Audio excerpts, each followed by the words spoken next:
four-sided closed figure is a quadrilateral. ठीक है, तो quadrilateral has four sides, four vertices, four angles, two diagonals. We have four sides, four vertices, four angles, and how many diagonals? Two diagonals. Clear हो गया इतना? ठीक है, आपको ना क्वेश्चन आया था, कौन सा था वो, विच सेड जिसमें एंगल सम वाला क्वेश्चन यूज करना था, कॉन्वेंट में आया था ना पेपर में, नहीं आया था एक क्वेश्चन, बता दी।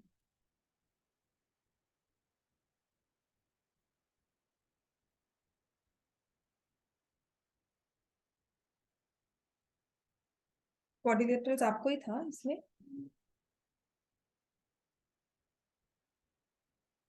किसी एक बच्चे को क्वेश्चन था कि इफ वी हैव द, जिसमें आप वो फॉर्मूला यूज करते थे, sum of angles of a n sided figure, n-2 into 90, याद है?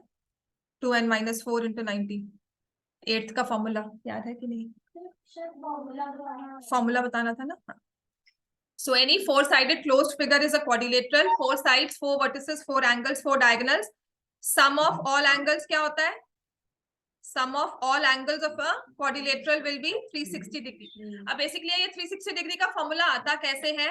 तो किसी भी n साइडेड पॉलीगन के एंगल्स को सम करना है, sum of n sided, sum of angles of n sided polygon. ये फॉर्मूला याद है बच्चे सबको? 2n-4 into 90 degree. किसके पेपर में था ये? 9th के।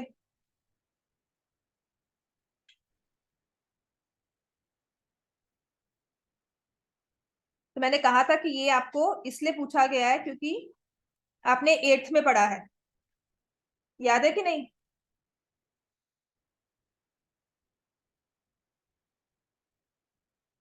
Number of sides in any regular polygon if each exterior angle x is given. ठीक हो गया? इतना क्लियर है बच्चे? हाँ, तो सम ऑफ ऑल एंगल्स है, ये जो एंगल्स लिए है ना, ये इंटीरियर में लिए है मैंने, sum of all the interior angles. ठीक है, आपने कोई भी क्वाड्रिलेटरल फॉर्म किया, इनके इंटीरियर वाले एंगल्स को ऐड किया, A B C and D, इन चारों एंगल्स को ऐड किया तो सम आएगा 360। अब किसी भी पॉलीगन में, क्वाड्रिलेटरल इन जनरल यहां पर कहा गया है, किसी भी जनरल पॉलीगन में जिसकी 5 साइड्स हो, 6 साइड्स हो, 7 हो, 10 हो, 100 हो, सम ऑफ ऑल एक्सटीरियर एंगल्स, चाहे ये ट्रायंगल ले लो, चाहे ये क्वाड्रिलेटरल ले लो, चाहे pentagon, hexagon, heptagon, octagon, nonagon, decagon, कुछ भी हम ले लें, sum of all exterior angles is given as 360 degrees. हमने एक्सटीरियर एंगल्स पता ना कैसे निकाले थे? हर एक साइड को एक्सटेंड कर दिया, ठीक है, और जो ये एंगल्स बनते हैं, इन सभी एंगल्स को जब हम ऐड करेंगे तो सम कितना बन जाएगा? 360 डिग्रीज।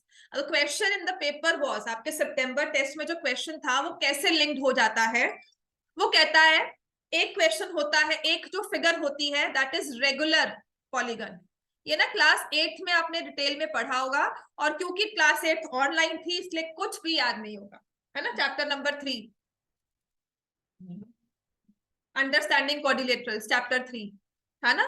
नहीं याद आ रहा? पिछले साल की बात कौन याद करे, है ना? हाँ, तो उस चैप्टर में we had all these formulas. अब होता क्या है, बोर्ड्स भी कर देता है, 9th के क्वेश्चन 10th में डाल देता है, राइट? थोड़ी बहुत चीजें जो है हम वो रिवाइज करके रखते हैं, we remember it. Regular polygon क्या होता है? जिसकी सारी साइड्स, सारे एंगल्स क्या होंगे? इक्वल। लिखो, regular polygon means all angles and all sides equal. Regular polygon means all angles and all sides equal. Regular polygon एक ऐसी फिगर है जिसकी all sides, all angles equal है। तो अगर ट्रायंगल में रेगुलर होगा कोई ट्रायंगल तो उसको क्या नेम देंगे? इक्विलेटरल। ठीक है, रेगुलर फिगर ट्रायंगल में कौन सी है? Equilateral triangle.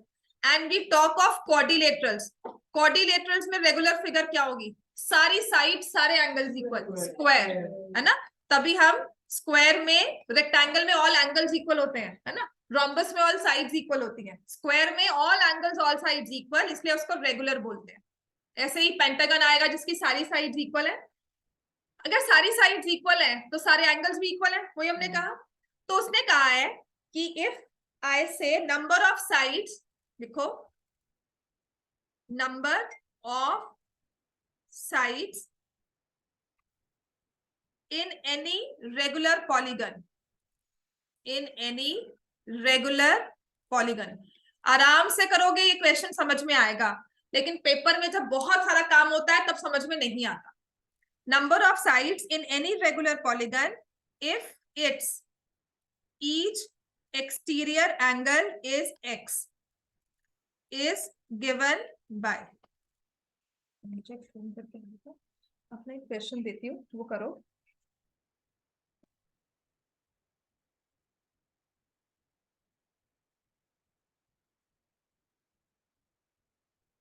Number of sides in any regular polygon if its each exterior angle is x। देखो सभी एक्सटीरियर एंगल्स का सम क्या होता है 360। सारे एंगल्स इक्वल होंगे, कितने एंगल्स है जितनी साइड्स है, ठीक है, 4 होगा, या रेगुलर पॉलीगन का है ना, एक्सटीरियर एंगल x का है, तो can I say number of sides will be 360 by x। सारे एंगल्स इक्वल है, कितनी साइड्स होंगी, 360 को डिवाइड कर दो ईच इक्वल एंगल से। क्लियर हो गया? ये क्वेश्चन था जो कॉन्वेंट के पेपर में आया था, राइट। अभी एक मिनट मुझे फोन करके आना है, आप एक क्वेश्चन लिखो, write down the radius of internal and external surfaces of a hollow spherical shell।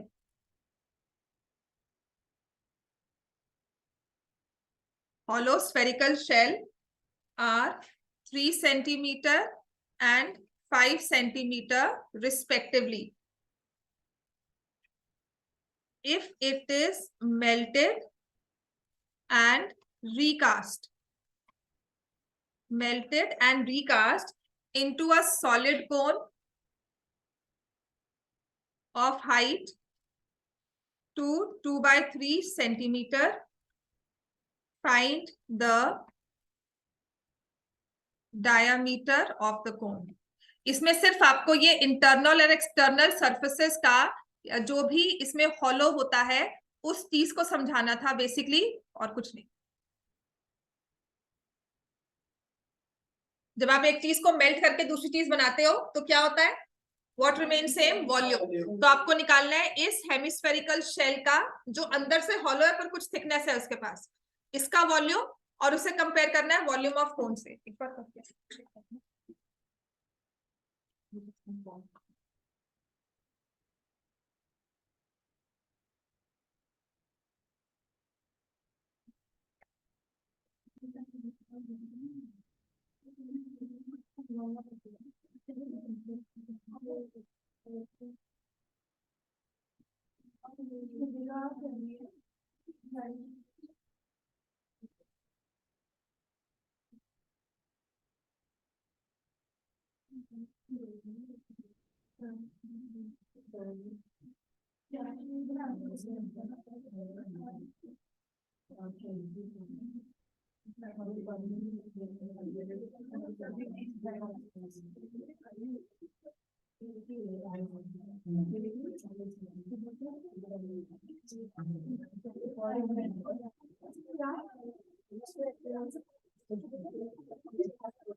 मैंने उनको बोला कि स्कूल में भी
क्या नाम है बेटा आपका?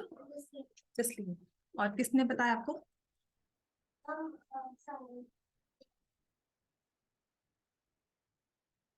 यहाँ पर इस क्वेश्चन में लिखा है radius of internal and external surfaces of a hollow spherical shell are 3 centimetre and 5 centimetre respectively if it is melted and recast into a solid cone of height 2/3। ठीक है, इसको आप एक कोन की शेप दे रहे हो जब मेल्ट कर रहे हो, तो इस केस में हम पहले ही कह चुके थे वॉल्यूम सेम रहता है, तो हम क्या लिखेंगे? Volume of spherical shell is equal to volume of cone. Volume of spherical shell is equal to volume of cone, right? ये spherical shell का वॉल्यूम क्या होगा? हॉलो स्फेरिकल लिखा हुआ है ना? हाँ, मैंने हेमिस्फीयर की फॉर्म में बनाया, पर अगर ये हॉलो स्फेरिकल शेल है तो इसका वॉल्यूम हम क्या लिखेंगे? अच्छा, स्फीयर का वॉल्यूम क्या होता है? What is volume of sphere? 4/3 pi r cube. ठीक है, अंदर से हॉलो है, लेकिन उसमें दिया हुआ है interior and exterior surfaces of a hollow spherical shell, तो इसका मतलब हम लिखेंगे internal external volume minus internal volume, है ना? तो क्या लिखेंगे? 4/3 pi r cube, capital r cube small r cube minus करेंगे, is equal to 1/3 pi r square. R हमें निकालना है, हाइट कितनी दी हुई है? 8/3। इतना क्लियर है सबको? क्योंकि ये हॉलो स्फेरिकल शेल दिया हुआ है, तो क्या होगा? जो हमारा स्फीयर है वो अंदर से थोड़ा सा हॉलो है, राइट? तो जैसे इस तरह से इस फिगर को अगर आप कवर कर दोगे पूरा, पर अंदर से ये हॉलो है, ठीक है? तो इनसाइड में बॉल के अंदर बॉल प्लेस की हुई है, समझ में आ गया? बॉल के अंदर बॉल प्लेस करके हमने ज्वाइन कर दिया, पर अंदर से जो इंटरनल वाली बॉल है वो हॉलो है, वो बिल्कुल खाली होगी। समझ में आ गया इतना हमें, राइट? तो जब मुझे इसमें इसको मेल्ट करना है, वॉल्यूम जो आएगा वो होगा outer volume minus inner volume. Are we clear? पहली चीज तो इसमें pi pi cancel, 3 cancel, 4, radius आपको दी हुई है 5 cube minus 3 cube r square into 8/3। So I can have this 4 and this also cancel. Clear हो गया? 5 का क्यूब होता है 125, 3 का क्यूब होता है 27, 3/2 is equal to r square.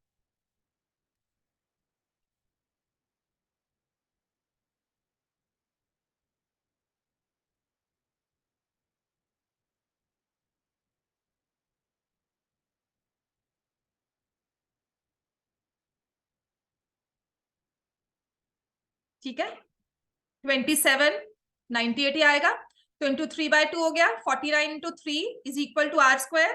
तो रेडियस कितनी आ गई अपने पास? 7√3। इतना सबको क्लियर है बच्चे?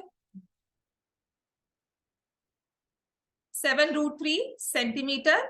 सो डायामीटर कितना आ जाएगा? 14√3 सेंटीमीटर। समझ में आ गया? किसी को कोई कंफ्यूजन है यहां तक? राइट? अब आते हैं हमारे नेक्स्ट हमने स्टार्ट किया था क्वाड्रिलेटरल्स विच सेड, जिसलिए हमने इतना ही स्टार्ट किया था इसमें। क्वाड्रिलेटरल्स का चैप्टर आज बिल्कुल नया वाला स्टार्ट हो रहा है, चैप्टर नंबर 8 किया हुआ है आपने? क्या हुआ है? स्कूल में हो गया? कौन से स्कूल से हो? So we have 4 sides, 4 vertices, 4 angles. Sum of all angles is 360. In general, sum of all angles of an n-sided polygon दिया होता है 2n minus 4 into 90 degree. Exterior angles का sum क्या होता है? 360. अगर regular polygon है, all sides, all angles equal, quadrilateral में स्क्वायर होता है, ट्रायंगल में कौन सा होगा? इक्विलेटरल ट्रायंगल, जिसे हम रेगुलर फिगर बोलेंगे। एंड इट सेज कि अगर मुझे किसी भी क्वाड्रिलेटरल, मान लो रेगुलर क्वाड्रिलेटरल है, ठीक है, रेगुलर पॉलीगन लिख लो, वी हैव, लिखो a regular polygon of n sides, regular polygon of n sides, इसके एक्सटीरियर एंगल्स का सम क्या होगा? कोई भी रेगुलर पॉलीगन है, एन साइड्स का एक्सटीरियर एंगल्स का सम क्या होगा? 360 डिग्री, ठीक है। तो मुझे बताना है ईच एक्सटीरियर एंगल किसके इक्वल होता है। इस वाले पॉलीगन में हर एक एक्सटीरियर एंगल किस वैल्यू का होगा? मान लो ऐसा कुछ ड्रॉ हुआ है, रेगुलर फिगर है, आपने ये एक्सटीरियर एंगल ड्रॉ किया, ठीक है, तो हम क्या करेंगे? नहीं बेटा, क्वाड्रिलेटरल नहीं है, 360 डिग्री डिवाइड बाय एन, और वो आपको दिया हुआ है एक्स के इक्वल। समझ में आ गया? तो आपको कह रहा है कि नंबर ऑफ साइड्स निकालो 360 बाय एक्स, जो हमारा क्वेश्चन था, याद है ना, जो आपके बुक्स में, आपके पेपर में आया था क्वेश्चन कॉन्वेंट के, उसमें ये था कि if I have exterior angle as x degrees, regular polygon है, तो नंबर ऑफ साइड्स क्या होगी? Number of sides of a regular polygon with each exterior angle x degrees, तो हो जाएगा n is equal to 360 by x। बिल्कुल 8th class की book का क्वेश्चन है, आपकी 9th में कहीं भी बुक में रेफरेंस नहीं है इस चीज का, ठीक है, लेकिन हम अगर 8th में पढ़कर आए हैं तो हम उसे यूज करते ही हैं। जैसे sum of all angles of a triangle is 180, इसे आपने यहाँ पर नहीं पढ़ा है, पाइथागोरस थ्योरम हम पढ़ते हैं, आपने 7th 8th में स्टार्ट की होगी, लेकिन अभी भी हम इसे यूज करते हैं। क्लियर हो गया? तो ऐसे ही ये भी इंफॉर्मेशन जो है हमारे पास रहेगी, sum of all angles 2n minus 4 into 90 degree, exterior angles का sum 360 degree, each interior angle divide by number of sides कर दो, each exterior angle divide by number of sides कर दो, और ये केस होगा सिर्फ एक रेगुलर पॉलीगन में ही। ठीक हो गया? This will be a case of a regular polygon, not कि कोई भी दे दो। कल मैं रोम्बस में पूछूं तो आप मुझे ये नहीं आंसर करोगे मैम रोम्बस का इज 360 बाय 4 90 डिग्री। रोम्बस क्या है? रेगुलर नहीं है।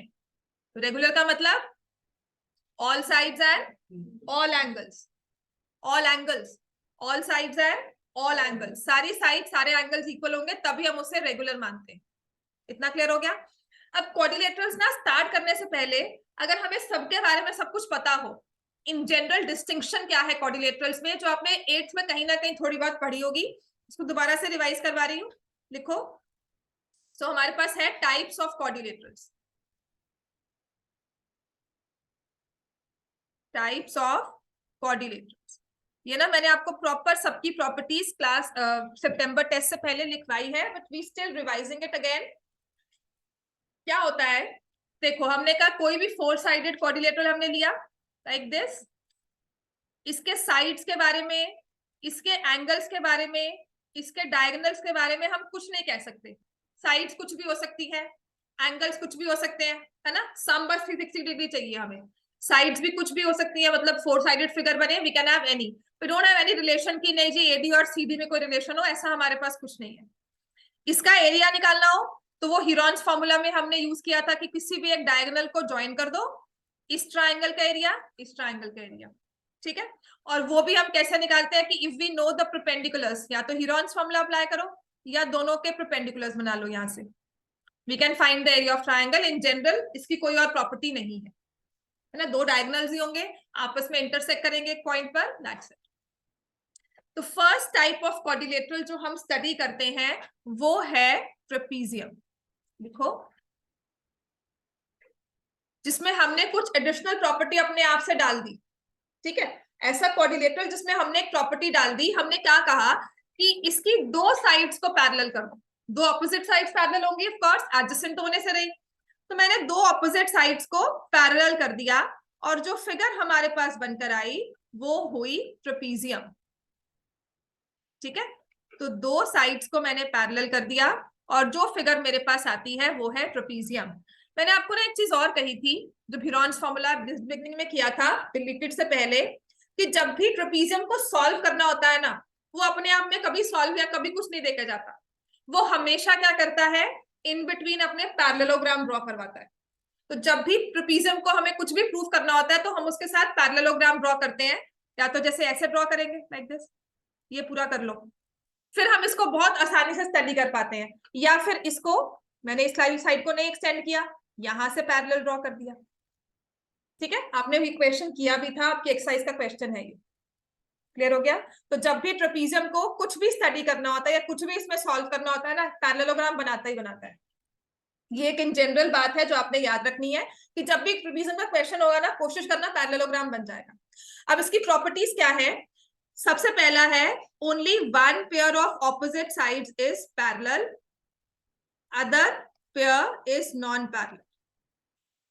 दूसरा वाला पेयर हमेशा क्या होगा, नॉन पैरेलल। सिर्फ एक पैरेलल है, एडी और बीसी आपस में पैरेलल नहीं है, AD is not parallel to BC, ये जरूरी है। दोनों पैरेलल कर दिए तो वो पैरेललोग्राम बन जाएगा, ट्रेपीजियम नहीं रहेगा। उसको सिर्फ ट्रेपीजियम बनाना है, उसको सिर्फ ट्रेपीजियम बनाना है, तो सिर्फ उसे हमें क्या करना है, एक साइड को पैरेलल करना। ठीक है, पैरेलल लाइंस के रूल्स किए थे। अगर मैं ये दो एंगल्स मार्क कर रही हूँ, ये वाले, इनमें क्या रिलेशन है, को इंटीरियर, इनका सम क्या होगा 180। तो angle A plus angle D is equal to angle B plus angle C, इन सब का सम क्या होगा 180। इसका ट्रेपीजियम से लेना देना कुछ नहीं है, ये तो सिर्फ पैरेलल लाइंस का रूल हमने फॉलो किया था। समझ में आ गया, इतना क्लियर है हमें, राइट। फिर अब इसकी जो दूसरी वाली नॉन पैरेलल साइड थी, इसको हम पैरेलल तो नहीं कर सकते, if non parallel sides are equal. अगर नॉन पैरेलल साइड्स को हम इक्वल कर देंगे तो क्या बन जाता है, आइसोसेलेस ट्रेपीजियम। तो ऐसे ट्रेपीजियम को हम क्या बोलते हैं, आइसोसेलेस ट्रेपीजियम। अगर मैंने एडी और बीसी को इक्वल कर दिया, नॉन पैरेलल साइड्स को इक्वल कर दिया, तो वो बन जाता है आइसोसेलेस ट्रेपीजियम। क्लियर हो गया, राइट। अब इसके बाद एक और चीज जो आपको याद रखनी है, आइसोसेलेस ट्रेपीजियम के केस में क्या होता है, if you have these two angles, सिर्फ ये आइसोसेलेस ट्रेपीजियम में होगा, angle A is equal to angle B, angle C is equal to angle D, only for isosceles, not for every trapezium, not for every, only for isosceles. Base angles दोनों के जो parallel sides पे बने हैं वो equal होंगे। Clear हो गया इतना।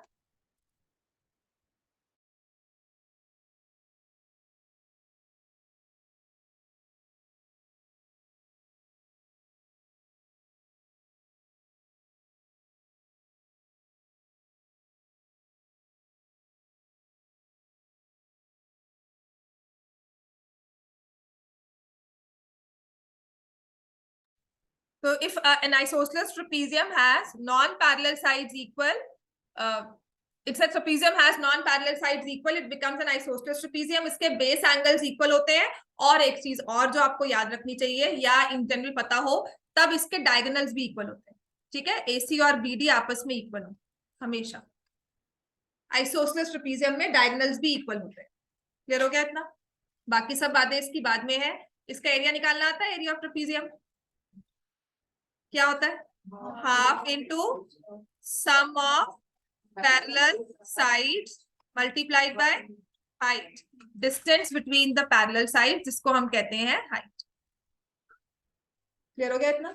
अब आते हैं, ये तो हमने सिर्फ एक पेयर पैरेलल किया है ना, एक पेयर पैरेलल लेकर हमने सारे आगे आगे इंफॉर्मेशन निकाली। अब हम क्या करते हैं, अब जो हमारा बेसिक स्टडी वाला टॉपिक आएगा जिसको ध्यान से समझना है, वी टॉक ऑफ पैरेललोग्राम। ठीक है, मैंने ट्रेपीजियम में एक पेयर ऑपोजिट साइड्स का पैरेलल किया. If I make both the pairs parallel, दोनों ऑपोजिट साइड्स को मैं पैरेलल कर दूं, तो ये क्या बन जाता है? पैरेललोग्राम. ठीक है, तो सबसे पहली property, opposite sides equal, opposite sides parallel. ठीक है ना, तो किसी भी क्वाड्रिलेटरल की अगर ऑपोजिट साइड्स इक्वल है तो मैं उसको पैरेललोग्राम बोल सकती हूँ. अगर उसकी ऑपोजिट साइड्स पैरेलल है तो मैं उसको पैरेललोग्राम बोल सकती हूँ. ठीक है, कहीं एक पेयर ना दियो, दोनों के दोनों पेयर मुझे दिए हो तब, राइट. या फिर मुझे कहा हो one pair of opposite sides, ये लिख लो, क्योंकि ना ये कभी कभी चीजें इन बिटवीन पता होनी चाहिए हमें कुछ क्वेश्चंस के प्रूफ में कि मैम इतना काफी है, हाँ हमें ये काम करना है. कल मुझे कहा जाए कि जी पैरेललोग्राम प्रूफ करो, क्या करना क्या है उसमें पैरेललोग्राम प्रूफ करने के लिए? या तो मैं ऑपोजिट साइड्स को पैरेलल कर दूं दोनों के सेट को, या ऑपोजिट साइड्स को इक्वल कर दूं दोनों सेट को, या किसी एक सेट को one pair of opposite sides equal as well as parallel. इतना भी काफी है मेरे लिए उस फिगर को पैरेललोग्राम बोलने के लिए, कि कल मुझे ये पता है कि देखो ये ए बी जो है वो डीसी को पैरेलल है ना, ए बी जो है डीसी को पैरेलल है और ए बी फर्दर डीसी के इक्वल भी है, तो मैं क्या कह दूंगी, ये क्या बन गया? पैरेललोग्राम. इतना काफी है कि जब कभी ऐसा केस होगा तो वो पैरेललोग्राम ही बनाएगा. ठीक है, what about the angles? Opposite angles are equal, opposite angles are equal and adjacent angles are supplementary. इस चीज को याद रखना, और ये जरूरी भी होता है एंगल के केस में. समटाइम्स दे से फाइंड द एंगल्स, एंगल्स की रेशियो दी होती है, find the type of quadrilateral. समझ में आ गया? ये क्वेश्चन में करवाऊंगी, एंगल्स की रेशियो ये दी हुई है, तो ये किस तरह का क्वाड्रिलेटरल लगता है आपको. ठीक है, तो ऐसा भी क्वेश्चन आते हैं. तो अगर opposite angles are equal, it is a parallelogram. If all the adjacent angles are supplementary, ये वाले दोनों का सम क्या है? 180. मतलब angle A plus angle B equal नहीं है. ए और बी इनका सम, बी और सी इनका सम, सी और डी इनका सम, चारों के चारों का सम अगर 180 आता है तो इसका मतलब ये क्या है? Parallelogram. And if angle A is equal to angle C, angle B is equal to angle D, it is again a parallelogram. इतना क्लियर हो गया है ना? ठीक है, अब जो आपको थ्योरम आएगी हम चैप्टर में करेंगे. अगर मैंने इसमें AC को ज्वाइन कर दिया तो इस पैरेललोग्राम के लिए AC क्या है?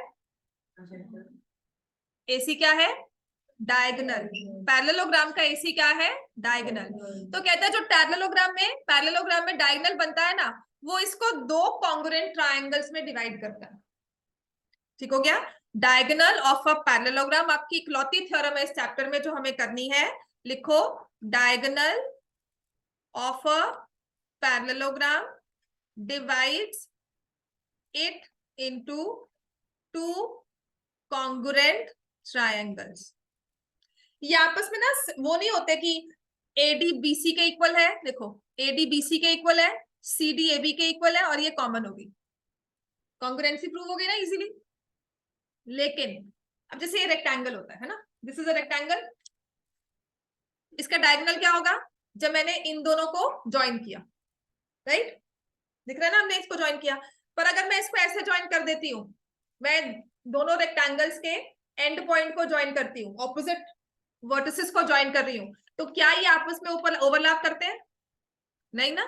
ठीक है ना, तो ऐसे ही पैरेललोग्राम में भी ओवरलैप नहीं करेंगे. आप कल बी और डी को इकट्ठा ज्वाइन करोगे, ठीक है, तो ये डायगोनल्स आपस में या ट्रायंगल्स आपस में ओवरलैप नहीं करेंगे. समझ में आ गया? जैसे रेक्टेंगल ओवरलैप नहीं करता ना कि ये साइड बड़े आराम से इसके साथ आ जाए, हम इसको स्क्वायर बनाते हैं, याद है ना, फिर आप इसको ऐसे फोल्ड करते हो, फिर इसको स्क्वायर बनाते हो लाइक दिस, है ना. तो ये वाला पोर्शन मैं हटा दूंगी, अगर इतना पोर्शन मैं हटा देती हूँ, तो अब मैंने इसको देखो ज्वाइन किया तो कितने आसानी से, है ना, बड़े अच्छे से फिगर सिमेट्रिकली ये ज्वाइन हो गया. ये चीज मैं क्यों समझा रही हूँ, क्योंकि जो डायगोनल्स होते हैं ना इस केस में इक्वल नहीं होते। लिखो, diagonals of parallelogram are not equal. In general किसी भी पैरेललोग्राम के डायगोनल्स इक्वल नहीं होते।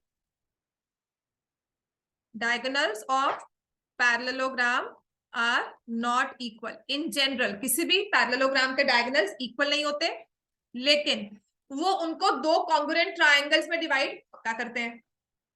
ठीक है ना, दो ट्रायंगल्स आ जाएंगी, कॉन्ग्रुएंसी होगी।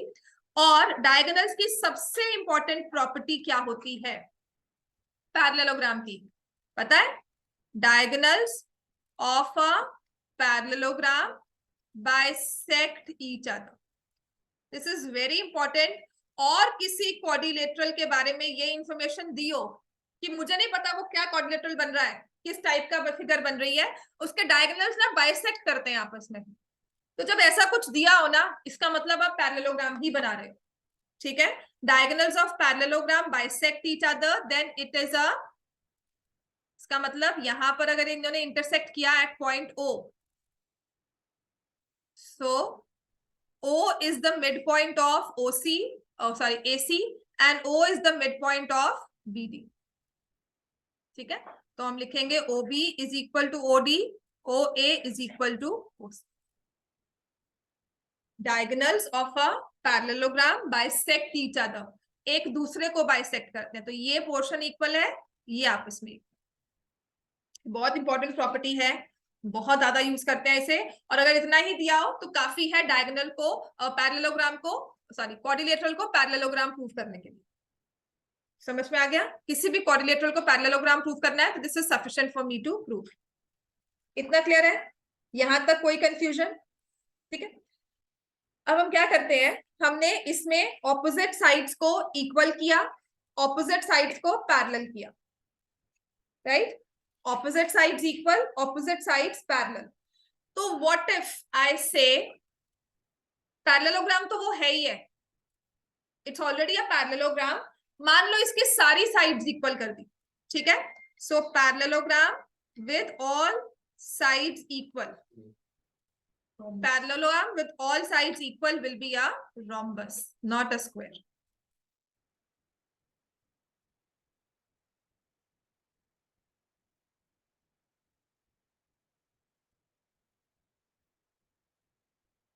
Parallelogram with all sides equal is a rhombus.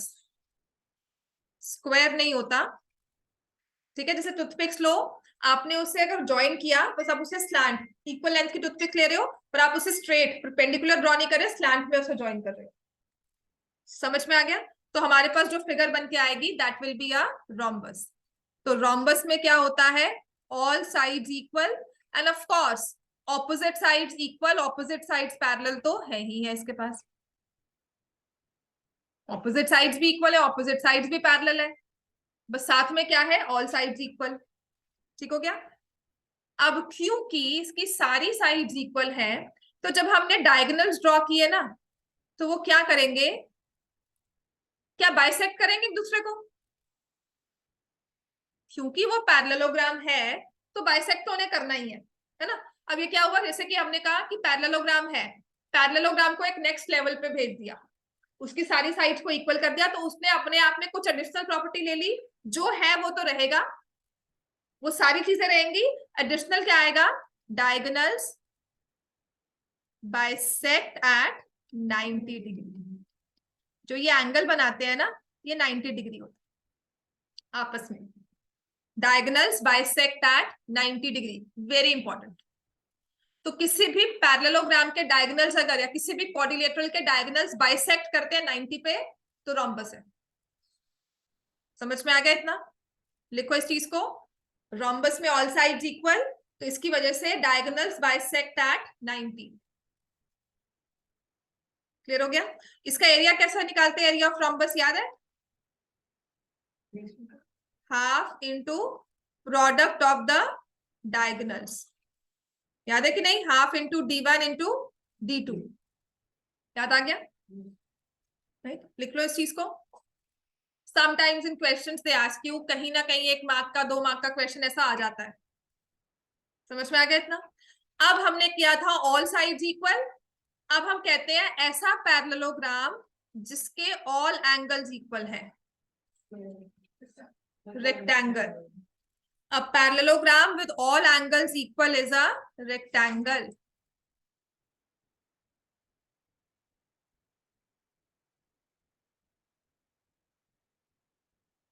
ठीक है, क्योंकि सम ऑफ एंगल्स कितना होता है,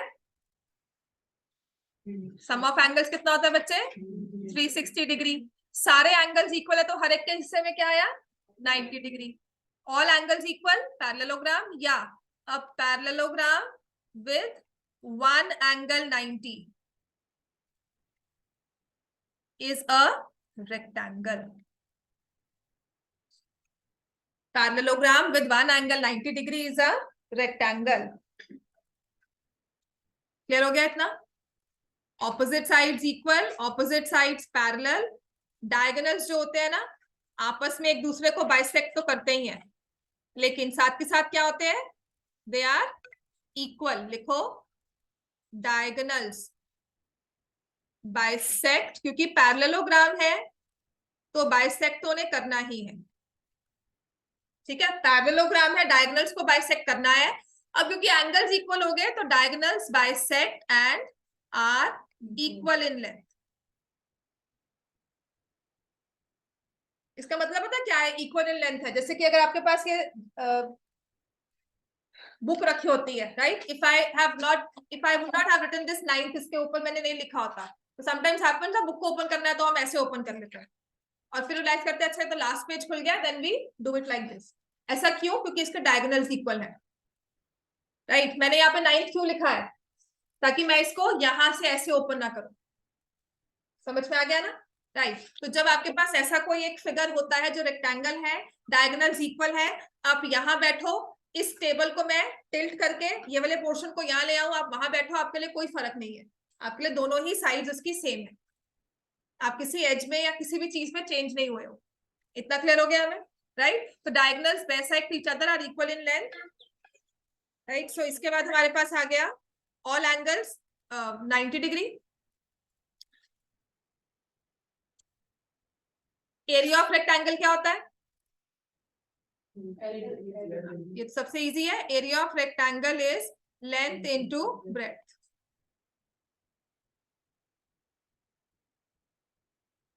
नेक्स्ट आ जाओ, अब हम लेंगे a parallelogram with all sides and all angles equal. तो क्या हो जाएगा वो, अब आएगा स्क्वायर। अब स्क्वायर जो होता है ना उसके पास सब कुछ है, राइट। मतलब अगर हम कहें ना कि हमने इन सबको साथ साथ बिठा दिया और वो अपनी अपनी फीचर्स बता रहे हैं कि मुझ में ये है, मुझ में ये है, तो square will say yes to everything, है ना। उसके सामने रेक्टेंगल को बिठा दिया, rectangle will say my diagonals are equal, तो square will say my diagonals are also equal. As a face of अगर होता है ना, एक तरफ रेक्टेंगल को बिठाओ एक तरफ स्क्वायर को बिठाओ, तो rectangle will says my diagonals are equal, square says I also have it. ठीक है, तो ये मेरे पास आ गया, विद द स्क्वायर आई से all sides and all angles equal। हाँ जी बोलिए,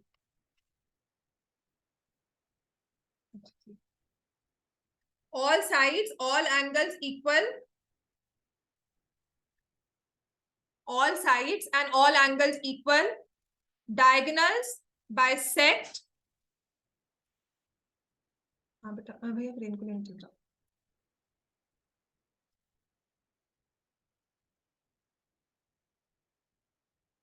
diagonals equal, diagonals bisect and diagonals are 90 degree. Diagonal will bisect at 90। Square के पास वो सारी प्रॉपर्टीज हैं जो बाकी सभी फिगर्स के पास है, ठीक है। तो इसकी सबसे जरूरी चीज है याद रखनी है, बाकी सब याद हो जाएगा। Diagonals are equal, they bisect each other at 90। सच में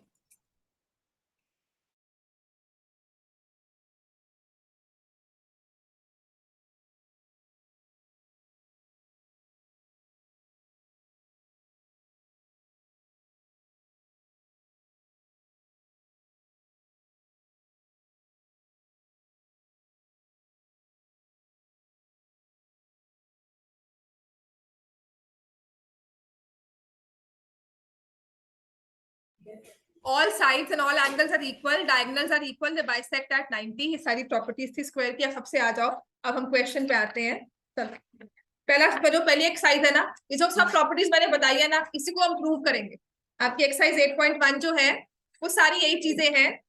the first thing that we will do is, आपको ये थ्योरम करनी है 8.1, diagonals of a parallelogram divides it into two congruent triangles.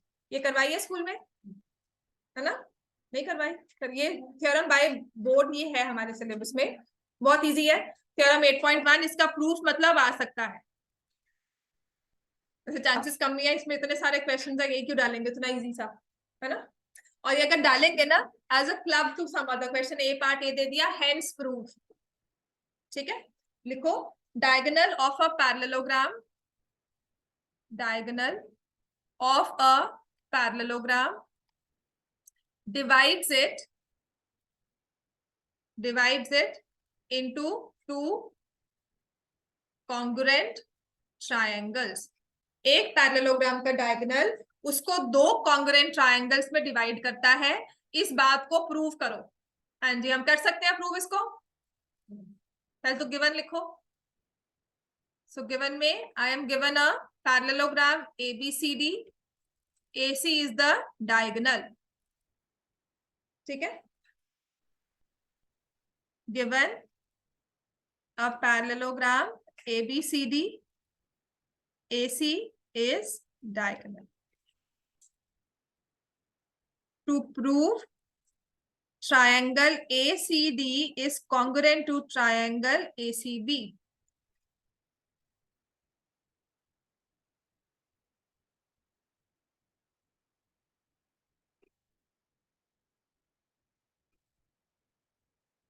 अब जो आपके थ्योरम को प्रूव किया हुआ है ना, इन्होंने ऑपोजिट एंगल्स, ऑपोजिट साइड्स को इक्वल लेकर नहीं किया हुआ।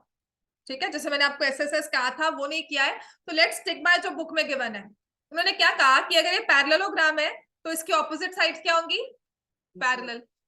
इक्वल नहीं लिया ना, पैरेलल है। अच्छा, जब पैरेलल लेते हैं ना तो हमेशा हम क्या यूज करते हैं? चैप्टर 6 को, 6.2 एंगल्स। तो if I say these two angles are equal, इनमें क्या रिश्ता है जी? Alternate interior angle. So we'll write CD is parallel to BA and AC is transversal, therefore angle 1 is equal to angle 2, they are alternate interior angles, they are alternate interior angles। ऐसे ही मैं कह रही हूं AD is parallel to BC and AC is transversal, तो ये वाले angles ले लिए 3 and 4, angle 3 is equal to angle 4, वही same rule, alternate interior angles. इतना क्लियर है बच्चे हम सबको, है ना? एंगल 1 और एंगल 2 आपस में इक्वल है, एंगल 3 और एंगल 4 आपस में इक्वल है, क्योंकि ये क्या बन रहे हैं?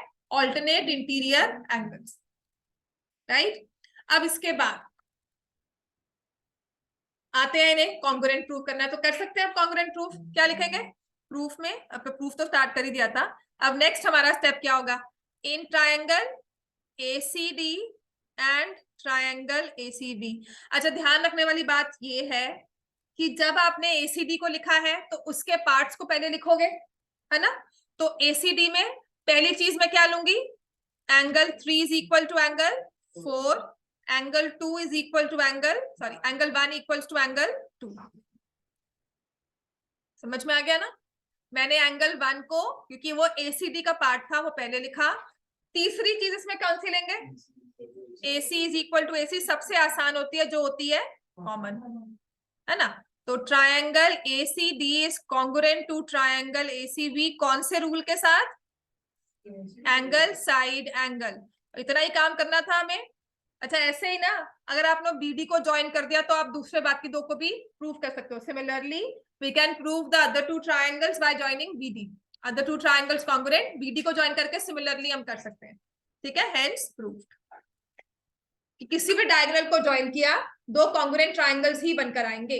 ये हमारा बेसिक सा प्रूफ है थ्योरम 8.1। बाकी सबको सिर्फ पढ़ना है, यूज करना है, उसे प्रूव नहीं करना कि इसकी ऑपोजिट साइड्स इक्वल है जी प्रूव करो, ऑपोजिट एंगल्स इक्वल है ये प्रूव करो, वो हमें नहीं करना है। ठीक है, उन्हें हम यूज जरूर करेंगे लेकिन प्रूव नहीं आएगा थ्योरम में।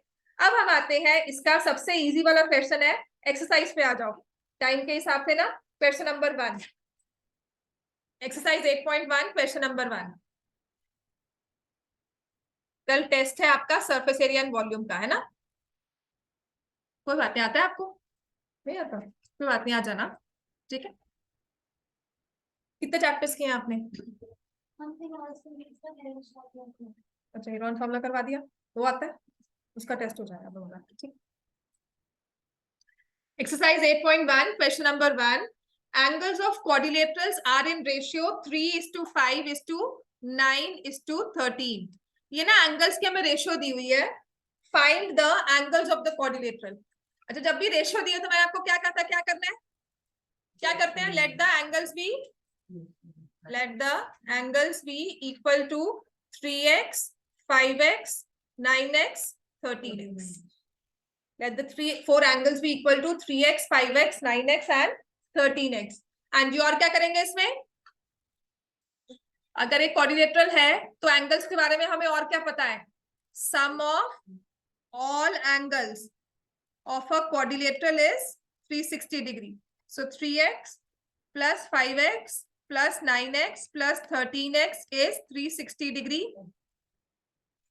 30x is equal to 360, x की वैल्यू क्या आ गई 12, तो एंगल्स क्या बन जाएंगे 36, 60, 108, 156।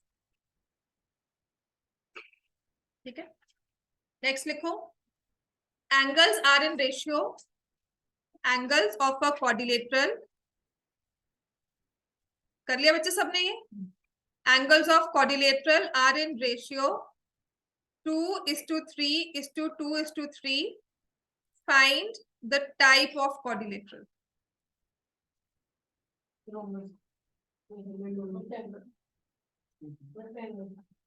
दोबारा से करें, ठीक है। Angles are in ratio 2:3:2:3। अच्छा, एंगल्स की वैल्यू क्या हो जाएगी 2x, 3x, 2x and 3x। ये ना इन ऑर्डर होते हैं, ये मतलब angle A, angle B, angle C, angle D. समझ में आ गया, ये एंगल्स हमेशा क्या होते हैं इन ऑर्डर, पहली बात तो, राइट। समझ में आ गया इतना हमें। तो इसका मतलब अगर आप ये फिगर कुछ ऐसी ड्रॉ करते हो, किसी तरह से भी मैंने ड्रॉ किया, this is 2x, this is 3x, ये 2x और ये 3x, तो ये फिगर क्या बनकर आई है, क्या बोलोगे, इसके एंगल्स क्या है, opposite angles are equal. Check करो क्या एडजेसेंट एंगल सप्लीमेंट्री बनते हैं, राइट। तो अगर हम इन्हें ऐड करेंगे, ये आ जाएगा 360 डिग्री, x की वैल्यू क्या आई 36, angles will be 72, 108, 72, 108। Adjacent angles are supplementary, therefore it is a parallelogram। समझ में आ गया, therefore it will be a parallelogram। अब हमें करना है एग्जाम्पल नंबर 1 पे आ जाओ, पेज 141, एग्जाम्पल 1।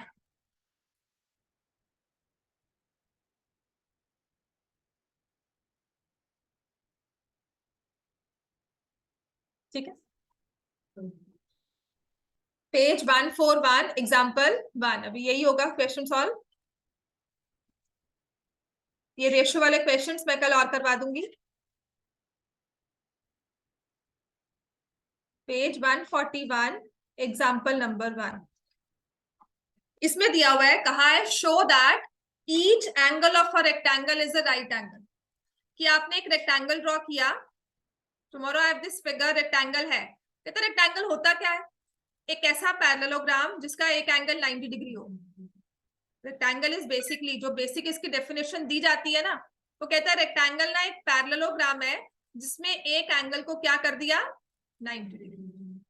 ठीक है, तो कहते हैं अगर प्रूव करो कि ऐसी कोई फिगर आपको बनाकर दे दी, रेक्टेंगल कहा है, एक एंगल 90 है, तो इसके चारों एंगल्स 90 है, ये प्रूव करने हैं। ठीक हो गया, तो given rectangle ABCD, angle A is 90 degree।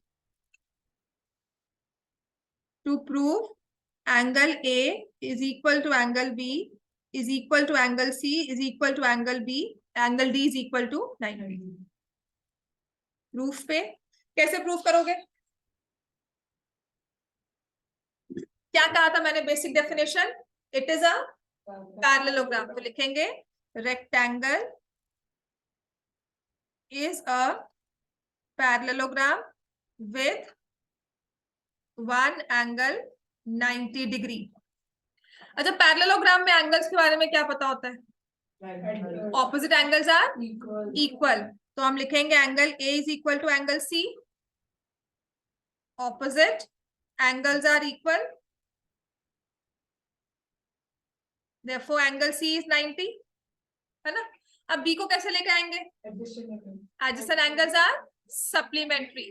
तो हम लिखेंगे angle A plus angle B is 180, क्योंकि इसमें हम लिखेंगे adjacent angles of parallelogram are supplementary.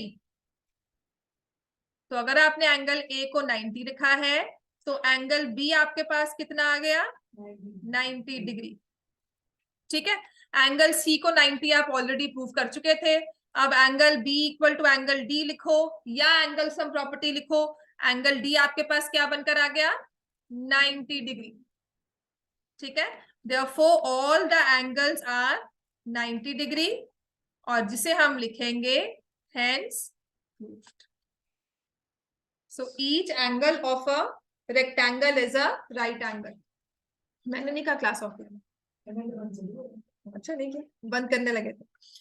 So each angle of a rectangle is a right angle. समझ में आ गया इतना? टाइम हो गया।